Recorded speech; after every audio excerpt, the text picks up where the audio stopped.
Now to discuss fears of a response after Iran's attack, global affairs analyst Collins Onweke.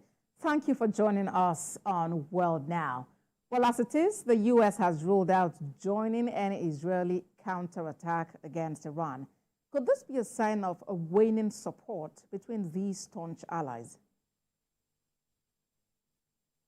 I think it's very difficult to say, but one thing that is not hidden, I must say, Precious, is the fact that the relationship between Netanyahu and Biden as the leaders of both countries have been under enormous stress in the last period. Now, does this indicate a waning, some sort of a reduction in the relationship between the two nations? No. I think what we're dealing with here is more or less, some sort of a personality clash. That's one. And then number two, let us not also forget that Iran and Israel have been, at loggerheads for, as long as anyone can remember.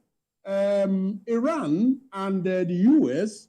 Have not quite been, the best of friends, particularly since, Trump actually, did what he did to rescind on U.S. agreements with them in regards to, nuclear weapons. Now, if you add that to the fact that Iran actually did what looks like the book's prescription in terms of warning the allies of the impending strike, and if you consider also that the U.S. said that they didn't receive the warning, and the fact that Israel was the one that actually triggered this whole crisis, you will see that the U.S.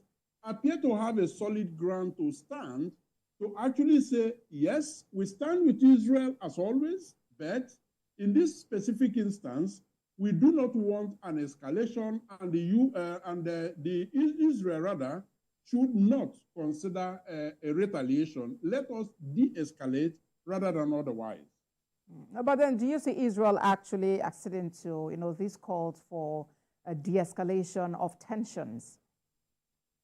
There are two ways to look at Israel's possible reaction. Number one, the cabinet has met, and there was no decision either way.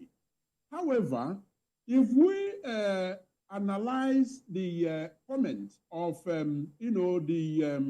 the military leader of Israel, coming out of the meeting, the cabinet meeting, there is no sign, indeed, that they are in a hurry to actually retaliate.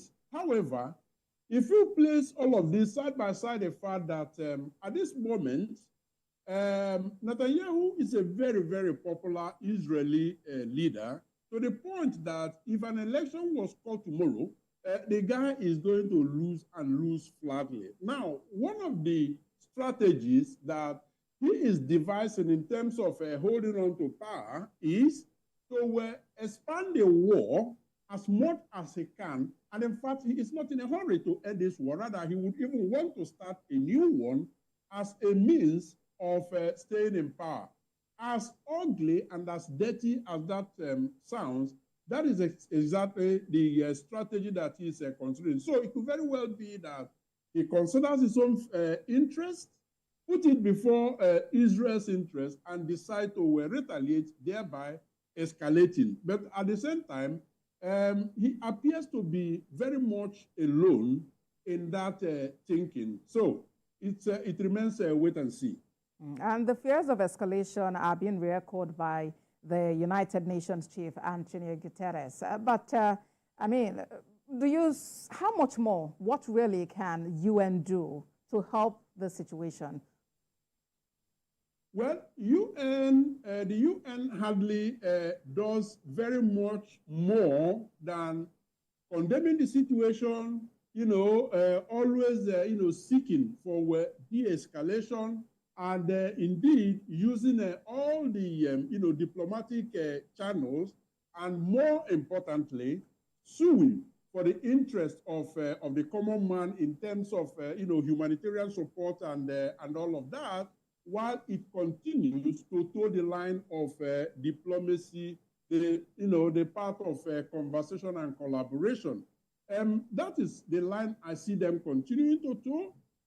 Of course, at some point you might see one resolution or the other coming out of the UN, United Nations, but Israel is not new to actually abandoning or ignoring whatever resolution that comes out of the United Nations. But would that stop the United Nations from using resolutions to try to achieve its purpose? Certainly not.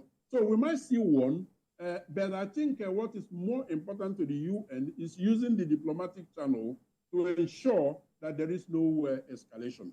Well, let's see how and where that actually leads us. Collins Onweke is a global affairs analyst. Thank you for talking to us on World Now. Always my pleasure. Thank you, Precious, for having me.